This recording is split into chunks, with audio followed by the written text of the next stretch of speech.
Yeah, hello everybody. I want to introduce to all of you. My name is Ahmad Sofian. I am a lecturer in Business Law Department, Binus University, Jakarta. Thank you being given the opportunity to vision the result of my research entitled Children's Privacy and Data Protection in Judicial Decision in Indonesia. This paper present in the International Conference Age 22 Health, Social Science and Humanity, organized by University of Muhammadiyah Gresik. The first, I want to deliver a presentation on the background of my research. Once a child personal data is spread in the digital world, the child concerned can become a potential victim of various crimes in cyberspace, because all of his or her activities, children activities I mean, habits and tendencies can be stored and also used by certain parties. According to the 2017 UNICEF report, as many as 5 million child profiles and accounts in the digital world have been stolen using internet-based theft. Furthermore, in 2017, Javelin Strategy and Research also found that more than 1 billion children in the United States have been victims of identity theft, causing $2.6 billion in losses. So, based on my literature review, the K literature especially, this paper look at the historical development of privacy law and particular need imperative in protecting the personal information of the children. I will focus for the legal framework in Indonesia, including the Children Personal Data Protection Draft Law and its omission of specific clause on children personal data. By examining the concept and practice in the court decision of the children personal data in Indonesia, specific cases are mentioned to illustrate the gaps, dangers and harm to the children in specific court ruling. The paper also conclude by the calling for the protection of the children personal data in all relevant laws pertaining to child protection bill. Child Protection Bill in Indonesia, we have Child Protection Law number 23, 2002, number 35, 2014, and also Child Criminal Justice System Law 2011. And also the future regulate under Indonesia Personal Data Protection Draft Law. The Supreme Court is also advised to issue a Supreme Court regulation to provide clear protection to the personal detail of children in the court decision. The first result, protection of personal data in national law in Indonesia, of course. The Indonesia government has also adopted the personal data protection consisting of 15 chapters and 74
in protecting children's personal.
Intercourse with another child.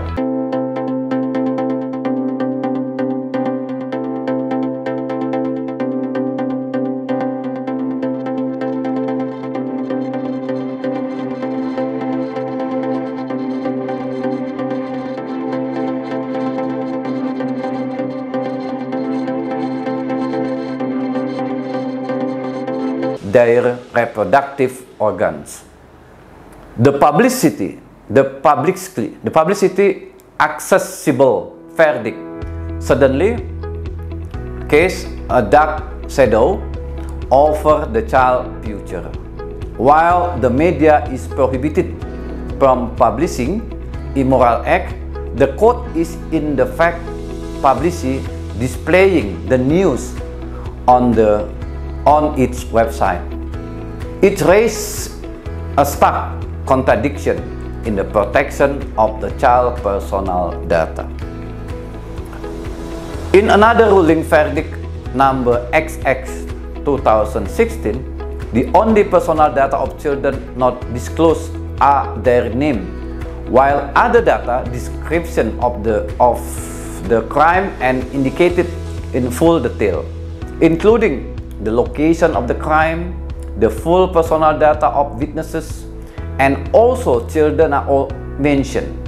The two above mentioned ruling alone are indicative of lack of uniformity in indicating and protecting personal data of children.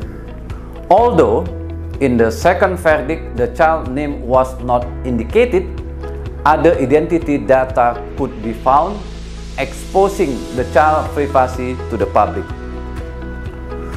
The lack of protection of children personal data in the court ruling displays on the Supreme Court's website indicate that there is a misinterpretation of the public right to obtain information related to the need for information granted under Law 14/2008, whereby there is a total absence of express provision under Indonesia Positive Law for the protection of children personal data, with the broad and massive impact in revealing children personal data.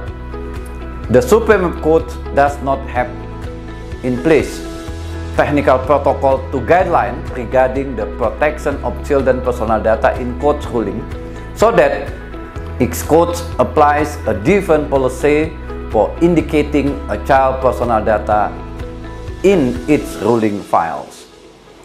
And the last, my conclusion, ladies and gentlemen.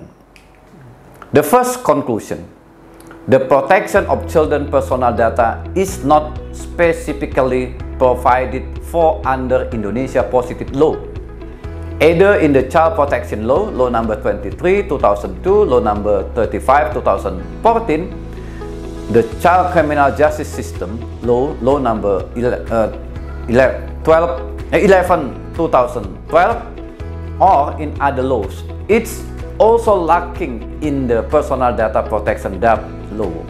Consequently, the dissemination of the children personal data is yet to be classified as a criminal act.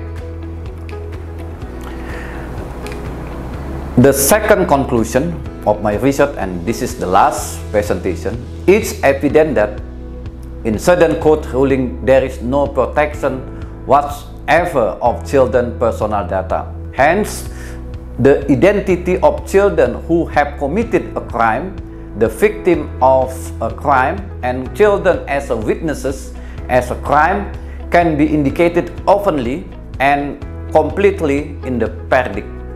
In suddenly aggravates such children condition, vulnerability, and threatens their future.